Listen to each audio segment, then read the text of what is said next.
እንኳን ወደዚህ ቪዲዮ በሰላም መጣችሁ። ዛሬ የምናወራው ስለ አንድ በጣም አስገራሚ እና ሕይወትን ስለሚቀይር ሕግ ነው። ብዙ ጊዜ የምንፈልገውን ነገር ለማግኘት በጣም እንጨነቃለን። ሌሊትና ቀን እናስባለን። ነገር ግን ያሰብነው ነገር እየራቀን ይሄዳል። ለምን ይመስላችኋል? ምክንያቱም የላው ኦፍ ዲታችመንትን ሕግን ስለማንጠቀም ነው። ዛሬ የምንፈልገውን ነገር ሳንጨነቅ እንዴት በቀላሉ ማግኘት እንደምንችል እናያለን። ይህን ሚስጥር ከመናገሬ በፊት በላይክ እና ሰብስክራይብ አበረታቱኝ። እስከ መጨረሻው አብራችሁን ቆዩ። ላው ኦፍ ዲታችመንት ምንድን ነው? ዲታችመንት ማለት ለምትፈልገው ነገር ግድ የለሽ መሆን ማለት አይደለም። ግብህን መተው ማለትም አይደለም።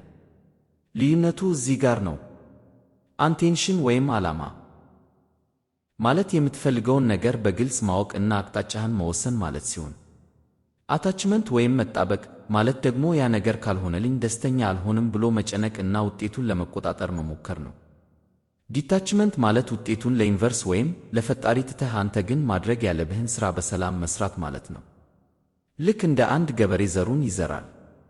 ነገር ግን ዘሩ እንዲበቅል በየደቂቃው መሬቱን አይቆፍርም። ዘሩ እንደሚበቅልም ሙሉ እምነት አለው። ለምን መላቀቅ ይከብደናል?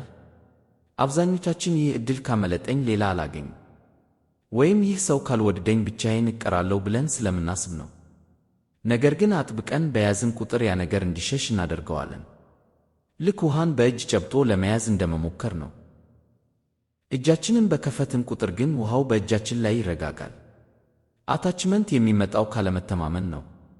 ዲታችመንት ግን የሚመጣው የሚገባኝ ነገር በጊዜው ይደርሰኛል ከሚል ጥልቅ በራስ መተማመን ነው።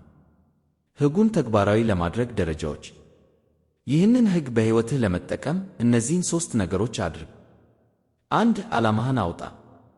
የምትፈልገውን ነገር በግልጽ እወቅ። ሥራ ነው? ፍቅር ነው? ወይስ ጤና? በዓላማህ ላይ ጠንካራ ሁን። 2. ውጤቱን ተወው። እንዴት እና መቼ የሚለውን ጥያቄ ለዩኒቨርስ ተወው። በየሰከንዱ ለምን አልሆነም ብለህ አትጨነቅ። ያ ጭንቀት የለኝም የሚል መልእክት ስለሚያስተላልፍ ብዙ ውጥረትን ይስባል። 3. እርግጠኛ ባልሆነ ነገር ውስጥ ተደሰት። ነገሮች እኛ ባሰብነው መንገድ ብቻ ሳይሆን በተሻለ መንገድ ሊመጡ ይችላሉ። የማላውቀው ነገር ውስጥ ትልቅ ዕድል አለ ብለህ አስብ። እርግጠኛ አለመሆንን እንደ ፍርሃት ሳይሆን እንደ አዲስ አጋጣሚ ቁጠረው። የመላቀቅ ጥቅሞች። ይህንን ሕግ ስትለማመድ ምን እንደሚፈጠር ታውቃለህ? ሰላም ታገኛለህ። ከአሁን በኋላ የውጤት ባሪያ አትሆንም፣ ፈጣሪ ትሆናለህ። ጭንቀት ሲጠፋ አዳዲስ ሐሳቦች ይመጡልሃል። የምትፈልገው ነገር ይከተልሃል። አንተ መፈለግህን ስታቆም ነገሮች አንተን መፈለግ ይጀምራሉ። እንግዲህ ጓደኞች፣ ዛሬ አንድ ነገር እንድታደርጉ እፈልጋለሁ። በጣም የምትጨነቅበትን አንድ ግብ አስብና እሰራዋለሁ ግን ውጤቱን ለፈጣሪ ሰጥቻለሁ ብለህ ተንፈስ በል።